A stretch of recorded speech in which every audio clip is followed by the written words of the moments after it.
नमस्कार। थोड़ी देरी हुई है इसलिए आप सब लोगों की क्षमा मांगता हूं। जो मीडिया वाले हैं वो आगे बैठ जाए और बाकी लोग पीछे बैठे, और जो लोग मुझे बाद में कुछ डेलीगेशन मिलना चाहते हैं जाते समय मैं सबसे मिलूंगा। अभी मैंने चेन्नई से बेंगलोर हाईवे का निरीक्षण किया और बेंगलोर रिंग रोड का भी किया, और आखिरी में अभी बेंगलोर मैसूर इस हाईवे का मैंने मैसूर तक जाकर निरीक्षण किया है। ये जो बेंगलोर से मैसूर जो स्ट्रेच है ये टोटल 10 लेन का है। उसमें 4 लेन एक तरफ 2 लेन और एक तरफ 2 लेन जो है वो रोड पर जो गांव लगेंगे उनके लिए रखे हुए हैं। Out of 6 lane access control main carriageway जो है is only for direct highway traffic, और ये 2 लेन जो है ये बीच में लोगों को जहाँ जहाँ जाना है उसके लिए बना है। The project is of 117 kilometres divided into 2 packages. One is Bangalore to Nidighatta and Nidighatta to Mysore. The total cost of the project is 9,000 crore, और इसका जो डिज़ाइन किया है इसमें 53 किलोमीटर हमने नए रोड बनाए जो बाईपास है, जिसके कारण शहर को छोड़ दिया है।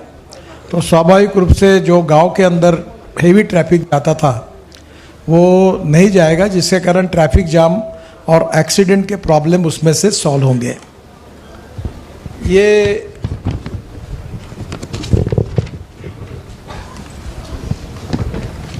फरवरी 23 तक पूरा काम कंप्लीट करना। अभी मैंने देखा मैसूर के साइड से आते समय कुछ अंडरपास और कुछ काम पेंडिंग है। कॉन्ट्रैक्टर को बताया कि हम लोग फरवरी एंड में प्रधानमंत्री जी को भी रिक्वेस्ट करेंगे या उनके आदेश से फिर राष्ट्रपति या प्रधानमंत्री को बुलाएंगे और इसका इनॉग्रेट करेंगे। ये जो 52 किलोमीटर ग्रीनफील्ड अलाइनमेंट है वो भी मैंने आज देखी, और वैसे प्रोजेक्ट में काफ़ी मांग जब एमपी एमएलए मंत्री उन्होंने की तो हमने लगभग सभी की बातों को सुना है और जहाँ जहाँ तकलीफ थी वो दूर की है।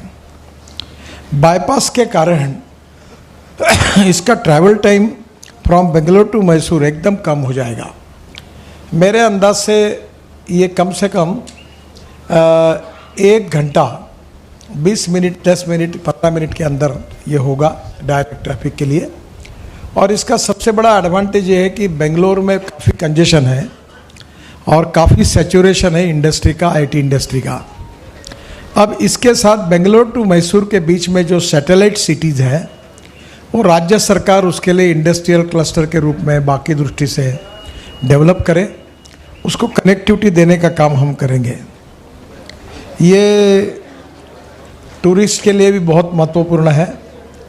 फ्यूल कंजम्पशन भी बचेगा और टाइम भी बचेगा। कल मैंने एक वॉल्वो कंपनी की स्लीपर कोच बस को लॉन्च किया, तब मैंने उनको सुझाव दिया कि बिजनेस क्लास जैसी सीट बनाकर लोग सोकर अपना लैपटॉप देखते हुए जैसे 2 घंटे 3 घंटे के जर्नी के लिए अगर आए डायरेक्ट बेंगलोर टू मैसूर तो पब्लिक ट्रांसपोर्ट को प्रोत्साहन मिलेगा। हमारा प्रयास है कि अभी 30 करोड़ व्हीकल देश में है और पब्लिक ट्रांसपोर्ट को हम उसमें ज़्यादा प्रायोरिटी मिले, इसके लिए कोशिश करेंगे। टूरिस्ट प्लेस जो है मैसूर, श्रीरंगपट्टनम, कूर्ग, ऊटी और केरला, इसके लिए भी एक्सेस मिलेगा और 1.25 से 1.5 घंटे के अंदर ये प्रवास होगा। इसमें हमने रोड साइड एमिनिटीज़ में भी अच्छे एक्सपेरिमेंट किए हैं। अभी काफ़ी अच्छे डिज़ाइंस मैंने देखे हैं, और निश्चित रूप से यहाँ का हैंडलूम, हैंडीक्राफ्ट्स और यहाँ का फूड आग्रह से वहाँ होगा। इसके लिए हम आग्रह से कोशिश करेंगे।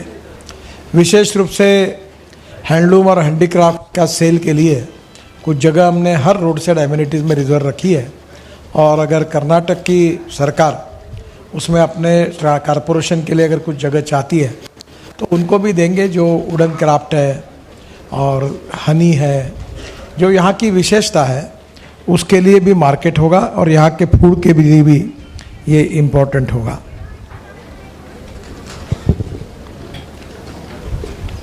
रामनगरम और मंड्या डिस्ट्रिक्ट के लिए इसकी कनेक्टिविटी भी हमने अच्छी सुधारी है और बेंगलोर की जो कंजेशन है उसमें इंडस्ट्रियल एक्टिविटी है वो अब धीरे धीरे मैसूर के तरफ शिफ्ट हो सकती है।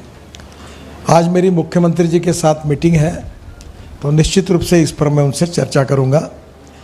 ये इसके कारण इन्वेस्टमेंट बढ़ेगी।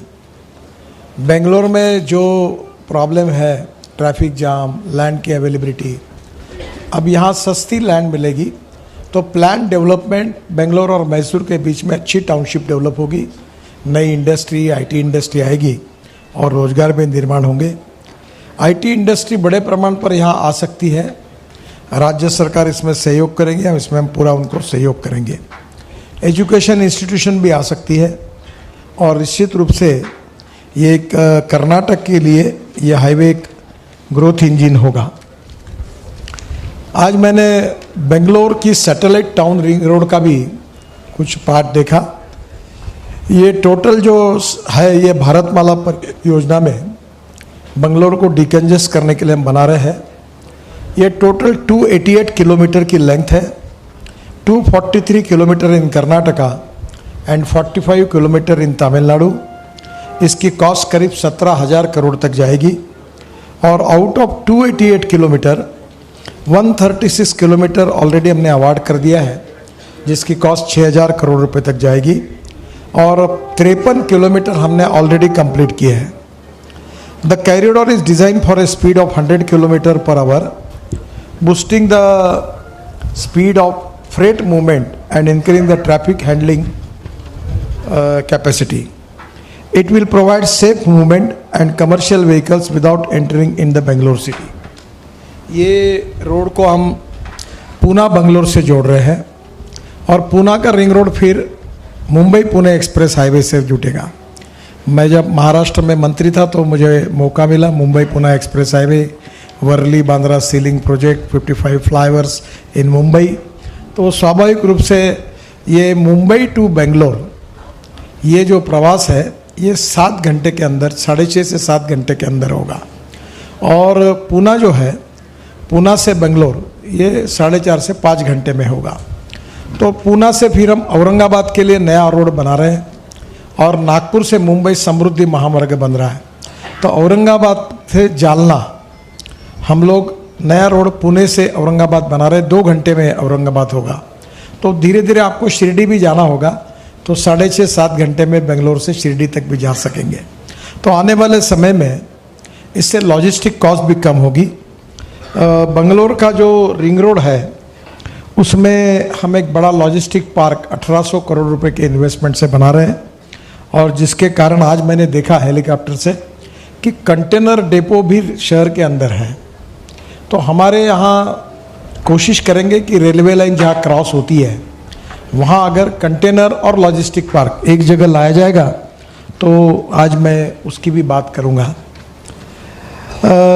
बेंगलोर की सब अर्बन एरिया जो है होसकोटे, देवनहल्ली, डोड्डाबल्लापुर, रामनगर, कनकपुरा, अनेकल इन कर्नाटका और होसूर तमिलनाडु, इनको ये रिंग रोड से जोड़ा जाएगा। होसूर में नया एयरपोर्ट एक्सपेक्टेड है, उसकी कनेक्टिविटी भी इसके लिए आसान होगी। It provide connectivity to propose multi modal logistic park at Dabaspet and propose Pune Bangalore greenfield express highway को भी इसकी कनेक्टिविटी मिलेगी। The bypass will also improve the port connectivity to Chennai port and Krishnapatnam port in Andhra Pradesh. यह आईटी इंडस्ट्री को भी मदद करेगा और निश्चित रूप से इसके जो पैकेजेस हैं उसमें हमने काफ़ी काम कर लिया है। इसके बाजू में जो गवर्नमेंट लैंड होगी उसमें राज्य सरकार भी कुछ डेवलपमेंट करे और logistic park, container depot, multi modal hub अगर बनाने के बारे में उन्होंने जगह अवेलेबल कर दी तो हम इन्वेस्टमेंट करने के लिए तैयार हैं। ये 17,000 करोड़ का टोटल हमारा रिंग रोड है। इसमें 35 किलोमीटर स्ट्रेच तमिलनाडु में है और इसकी टोटल कीमत जो है 17,000 करोड़ है और ये 6 पैकेज में बेंगलोर में है। तो पूरा काम जल्दी करके इसको 24 एंड के पहले पूरा करने की हम कोशिश करेंगे और इससे बेंगलोर का काफ़ी ट्रैफिक जाम और पोल्यूशन सॉल्व होगा। इसके साथ साथ हम एक प्रोजेक्ट पर और काम कर रहे हैं कि स्काई बस, एक डॉफलमेयर कंपनी है ऑस्ट्रिया की, उन्होंने फिलीपाइंस में हवा में उड़ने वाली डबल डेकर सिस्टम बनाई है, 200 लोग एक समय बैठ सकते हैं। तो उस सिस्टम पर बेंगलोर में कुछ अध्ययन हुआ, आज मुझे उसका प्रेजेंटेशन मिलने वाला है। तो ये प्रोजेक्ट की थोड़ी सी वायबिलिटी भी चेक करके हम हमारे तरफ से वो करने की कोशिश कर रहे हैं। एक बहुत इम्पॉर्टेंट है जो चेन्नई बेंगलोर, ये भी बहुत इम्पॉर्टेंट रोड है। आज सभी पैकेजेस पे काम शुरू हो रहा है। साधारणतः मार्च 2024 के पहले इसको पूरा करने की हम कोशिश कर रहे हैं। 26 जनवरी की तारीख मैंने दी है, तो ये भी रोड बहुत इम्पॉर्टेंट होगा। एक हम नया रोड बना रहे हैं जिसमें उत्तर भारत से, यानी दिल्ली, पंजाब, हरियाणा, कश्मीर, उत्तराखंड, हिमाचल, गुजरात, राजस्थान, ये पूरा ट्रैफिक जो आता है साउथ में, कर्नाटक, केरल, तमिलनाडु, आंध्र और तेलंगाना, ये मुंबई आता है। मुंबई से पूना जाता है और पूना से कोल्हापुर और पूना से सोलापुर, 2 मार्ग से साउथ में आता है। पर अभी हमने नया निर्णय किया जिसके कारण डायरेक्ट सूरत से नासिक, नासिक से अहमदनगर, अहमदनगर से सोलापुर, सोलापुर से कर्नूल और फिर कर्नूल से चेन्नई, त्रिवेंद्रम, हैदराबाद, सब कनेक्टिविटी वहाँ से साउथ की होगी। तो ये करीब 48,000 करोड़ का है और ये सूरत चेन्नई एक्सप्रेस हाईवे और सोलापुर कर्नूल चेन्नई इकोनॉमिक कॉरिडोर है। ये 6 राज्यों से चल जाएगा, Gujarat, Maharashtra, Karnataka, Telangana and Andhra Pradesh and Tamil Nadu. Surat Chennai project 6 lane access control expressway, वो टोटल 1270 किलोमीटर है, इसकी 48,000 करोड़ कीमत है। और Solapur Kurnool highway is an axis control corridor with A total length of 340 kilometre and total capital cost is 11,000 kilometre. तो ये जो 340 किलोमीटर है, ये अभी इसमें से 294 किलोमीटर 10,000 करोड़ के काम अवार्ड हो गए हैं। It passes through 4 states, Maharashtra, Karnataka, Telangana and AP, Andhra Pradesh. ये सबसे इम्पॉर्टेंट है कि कर्नाटक के जो डेवलपिंग डिस्ट्रिक्ट्स हैं, कलबुर्गी, यादगीर, रायचूर इन नॉर्थ कर्नाटका, उसमें इसका डेवलपमेंट में बहुत फ़ायदा होगा। It will boost tourism and pilgrimage the region of North Karnataka. It will connect economic centers like Chennai, Kurnool, YSR, Kadapa, Kalburgi and Solapur. It will increase economic activity in underdeveloped region of Karnataka. Work in Karnataka has been divided in 4 packages with total length of 223 km and cost is 9,000 crores. Solapur to Kurnool travel time will be reduced from 10 hours to 4 hours. इससे logistic cost कम होगी। हमारे देश में logistic cost जो है वो 16% तक जाती है, अमेरिका और यूरोपियन कंट्री में 12% है और चाइना में 8 से 10% है। हमारी कोशिश है कि नए हाईवे बनेंगे इसके कारण, और फ्यूल में अब ethanol, bio CNG, electric, hydrogen, ये सब का उपयोग हम करने जा रहे हैं, एलएनजी, सीएनजी, तो नेचुरली उसमें भी कॉस्ट कम होगी, समय बचेगा। तो ये सिंगल डिजिट पे लाने की हमारी कोशिश है। सोलापुर और कर्नूल के बीच में भी काफ़ी डेवलपमेंट होगी। New alignment will reduce distance from, ये 400 किलोमीटर है सोलापुर से कर्नूल, ये 340 किलोमीटर होगा, यानी 60 किलोमीटर इसमें कम होगा। तो इसमें काफ़ी ग्रीन अलाइनमेंट भी है।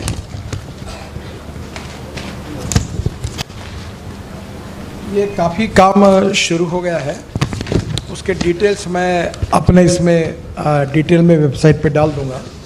ये पुणे से बेंगलोर जो न्यू ग्रीनफील्ड है, ये प्रपोज हाईवे भारतमाला फेज़ 2 में है। ये 6 lane access control greenfield highway है, 700 kilometre, 500 kilometre will pass through Karnataka and 200 kilometre to Maharashtra. इसकी कॉस्ट 50,000 करोड़ जाएगी। और मुंबई पुणे एक्सप्रेस से जुड़ने के कारण ये मुंबई, पुणे और बेंगलोर ऐसा हाईवे तैयार होगा, और बेंगलोर चेन्नई एक्सप्रेस हाईवे को भी इसकी कनेक्टिविटी होगी, तो इससे चेन्नई जाने के लिए भी आसान होगा। It will increase economic and industrial activity in developing districts of north Karnataka, Bijapur, Bagalkot, कोपाल and Gandak. तो ये बहुत ही इम्पोर्टेंट है। अभी इसके अलावा और एक इम्पोर्टेंट हाईवे है, वो मैं पहली बार बता रहा हूँ, वो है बेंगलोर कड़ाप्पा विजयवाड़ा। ये भी बहुत इम्पोर्टेंट है। The 342 kilometre long Bangalore Kadapa Vijayawada greenfield access control corridor connecting the two major cities of Karnataka and Andhra is being developed at a total capital cost of 14,000 crore. It will reduce the distance between the two cities by about 75 kilometre distance कम करेगा और travel time जो है वो भी 5-6 घंटे से वो 3 घंटे तक आएगा। The corridor enhances connectivity to existing and upcoming economic and industrial nodes such as Guntur, Kadapa and Koparthi. Bids for 275 kilometers of the corridor have been invited and the contracts for entire corridor are targeted to be awarded end of 23. The corridor will be open in public by 25-26. This is also one of the important corridor.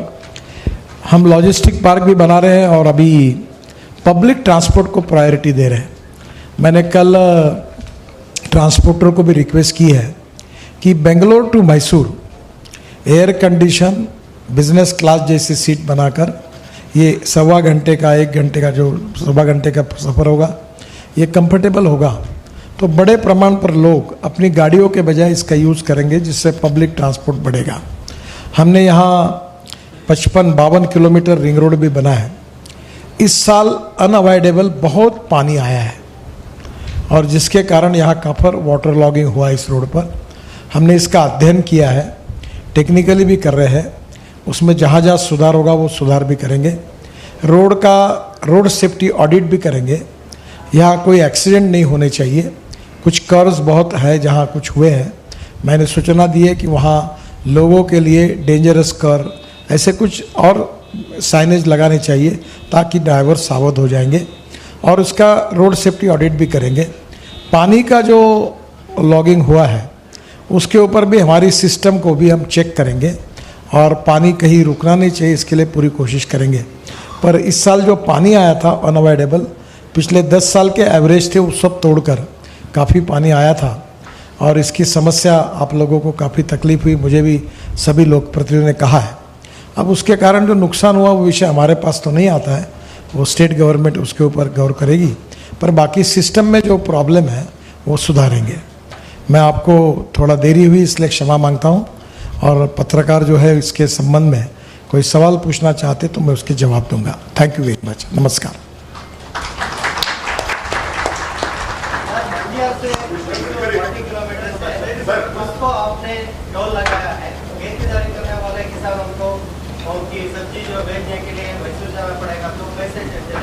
देखो, if you want good road you have to pay for it.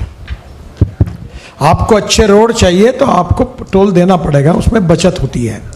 जैसे मैसूर से बेंगलोर पहले जाने के लिए कितना समय लगता था, गाड़ी कितनी चलती थी, गियर कितने बार पलटते थे, फ्यूल कितना खर्चा होता था, तो टाइम और फ्यूल का जो सेविंग है उसमें आपको देना पड़ेगा। हम इतने बड़े बड़े रोड्स बना रहे करोड़ों के, कर्नाटक में 3.5 लाख करोड़ के काम कर रहे हैं, तो बजट से तो हम काफ़ी लैंड एक्विजिशन करते हैं, पर ये सब पब्लिक पूरे वर्ल्ड में जब एक्सप्रेस हाईवे अमेरिका में भी होंगे तो भी टोल देना पड़ता है। देना पड़ेगा टोल सर, वहाँ सबको देना पड़ेगा, पत्रकारों को भी देना पड़ेगा, कोई सहूलत नहीं मिलेगी। मुझे बहुत बार पूछते हैं कि ये इसको सहूलत मिलेगी, तो किसी को सहूलत नहीं मिलेगी। जिसको जिसको रोड एंजॉय करना। आप देखो कितना सुंदर रोड बना है, मैं आज ऊपर से देख रहा था, बहुत सुंदर डिज़ाइन हुआ है। और जब आप बेंगलोर से मैसूर जाओगे तो पक्का मुझे याद करोगे, इतना सुंदर रोड है। और जो बीच में जाने वाला ट्रैफिक है उसको लिए दोनों बाजू में 2 लेन बनाई है और हमने 52 किलोमीटर बाईपास बनाया, नए रोड बनाया और इसके ऊपर अभी लैंडस्केपिंग, अच्छे फ्लावर्स, उसके बढ़िया ट्रीज लगेंगी, तो हम उसको और रोड सेफ्टी की दृष्टि से भी, दोनों दृष्टि से ठीक से और उसको ठीक करेंगे। मिस्टर गडकरी साहब, see, you announced more than 15 to 20 projects now while addressing the press conference. My question is, though you have expedited the projects across the country, how far you are successful to cut down the escalation of the projects in the country? Because it is hard-earned money of the taxpayer, and the previous governments also, the projects escalated and it was burden to the government. And second thing, from Bangalore to Kanakpura and from Mysore to Coimbatore. See, Coimbatore is another industrial area. Why is that? That road has been literally stopped. There is no work going on from Mysore to Coimbatore and also from Bangalore to Kanakpura. वो हमने contractor को replace किया है। वो contractor सद्भाव करके थे, वो फेल हो गए, उनको टर्मिनेट किया है और नया रिप्लेसमेंट होगा, वो दोनों रोड का काम पूरा हो जाएगा। एस्केलेशन के बारे में ये पूरे पैकेज जो है ये 17% 18% बिलो गए हैं। दूसरी बात ऐसी है कि इस रोड के बाद जितने स्टेज पर बैठे ये लोग प्रतिनिधि और देवेगौड़ा साहब तक सब ने मुझे आकर इतने अंडरपास, ये एमपी बैठे हैं मैसूर के, इतने अंडरपास मांगे, मैंने लगभग सब दिए, तो कॉस्ट बड़ी है। मैं आपको एक बात बता दूं कि मैंने अभी 8 साल में 50 लाख करोड़ रुपए के काम किए मेरे मिनिस्ट्री में और एक भी कॉन्ट्रैक्टर को मुझे मिलने की ज़रूरत नहीं पड़ी। There is no corruption, no compromise with the quality. और जहां हमारे यहाँ काम बढ़ता है, एडिशनल स्कोप ऑफ वर्क बढ़ता है, उसके कारण एस्केलेशन होता है। एक बात जरूर है कि हमें land acquisition, utility shifting, environment forest clearance, इसमें काफ़ी दिक्कतें आती हैं। आज मैंने अथॉरिटी के भी लोगों को चेन्नई बेंगलोर पे कहा, रिक्वेस्ट की, एक साल स्टोन की परमिशन नहीं मिल रही। फिर एनवायरनमेंट फॉरेस्ट मिनिस्ट्री में 1.5 साल अटके हुए प्रपोजल होते हैं। तो नेचुरली आज मैं मुख्यमंत्री के साथ बैठूंगा, वो हमको सहयोग करते हैं। तो इसमें डिले होने के कारण फिर हमको स्वाभाविक रूप से कभी कभी एस्केलेशन देना पड़ता है, पर बाय एंड लार्ज हमारा एस्केलेशन कम है। मैं हर साल 5 लाख करोड़ के काम करता हूँ और एस्केलेशन लगभग नहीं के बराबर है। और अभी हमने टेक्निकल और फाइनेंशियल क्वालिफिकेशन इतने अच्छे किए हैं कि हमारे प्रोजेक्ट 38%, 35%, 30% बिलो जाकर काम होता है और हम क्वालिटी के बारे में काफ़ी स्ट्रिक्ट हैं। आपको भी क्वालिटी के बारे में कई गड़बड़ लगती है तो मुझे बताइए। Now, how many projects have been completed on time? Because most of the projects are completed only after 2 years. मैं आपको प्रश्न पूछता हूँ कि कौन सा प्रोजेक्ट ऑन टाइम पूरा नहीं हुआ, आप नाम बताइए। No, in case of Bangalore, Mysore, we expected some 1.5 years earlier. Sir ऐसा है कि ये पहले प्रोजेक्ट एक पीओटी में दिया गया था, उनसे निकालते निकालते उनका अधिकार था टोल कलेक्ट करने का, उसमें लीगल कॉम्प्लिकेशंस थी। येदुरप्पा जी जो थे तब से मैं, वो मिस्टर किनी करके थे, उनको यही है केनी आप ही है ना, तो फिर वो लीगल कॉम्प्लिकेशंस थे, उसके सबके सॉल्यूशन निकालने पड़े और निकलने के बाद फिर उसके साथ हमने अलाइनमेंट बदली, 52 किलोमीटर नई अलाइनमेंट की, उसमें फॉरेस्ट इन्वायरमेंट क्लियरेंस के प्रॉब्लम आए। अभी भी 2-3 जगह अंडरपास बनना नहीं तो लोगों ने काम को रोकने के लिए वहाँ एजिटेशन किया, रोका, तो सबके प्रॉब्लम सॉल्व करते हुए जा रहे हैं। अब इसलिए ये कॉरिडोर ऐसा है कि ये बिजिएस्ट कॉरिडोर भी है और दूसरा दोनों बाजू में डेवलपमेंट हो गई है। हमने मैक्सिमम घरों को, बिल्डिंगों को बचाते हुए और इन्वायरमेंट को प्रोटेक्ट करते हुए अलाइनमेंट की है। तो अब फरवरी में इसका इनॉग्रेशन हो जाएगा और इसकी कॉस्ट में ये करीब 18% बिलो जाकर हमने टेंडर दिए थे। एडिशनल स्कोप ऑफ वर्क जो कुछ जगह हुआ, अंडरपास बने, फ्लाईओवर अलग बने, उसके कारण थोड़ा एडिशनल स्कोप ऑफ वर्क हुआ है।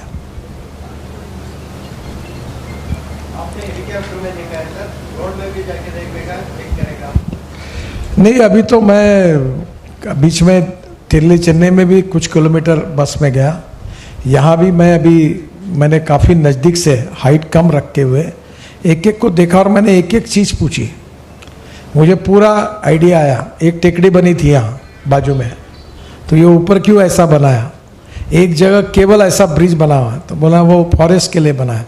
तो लगभग कहाँ बाईपास बन रहा है, कहाँ रोड अलाइनमेंट में 2 और 2-4 लेन जाने के रखे हुए हैं।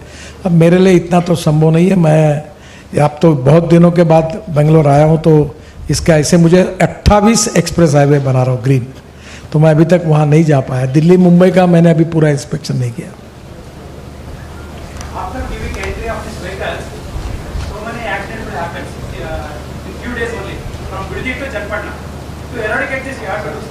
We are checking the things. We will make the road safety audit. Anywhere there is a problem with road engineering, we will resolve that. And also, old Bengaluru road, there are so many pathos are there. You have to solve the problem because it's not a small pathos. It was reported me that the condition of the road is good, but we will verify and we will make it good. One time development. हाँ, one time development करेंगे उसका। Minister साहब, hello anything more? Sir. हाँ, Sir, Mysore-Bangalore Express Highway naming as the Krishna Chandra Odeyer. Request from the SM Krishna, he has wrote the letter to you and the Chief Minister of Karnataka.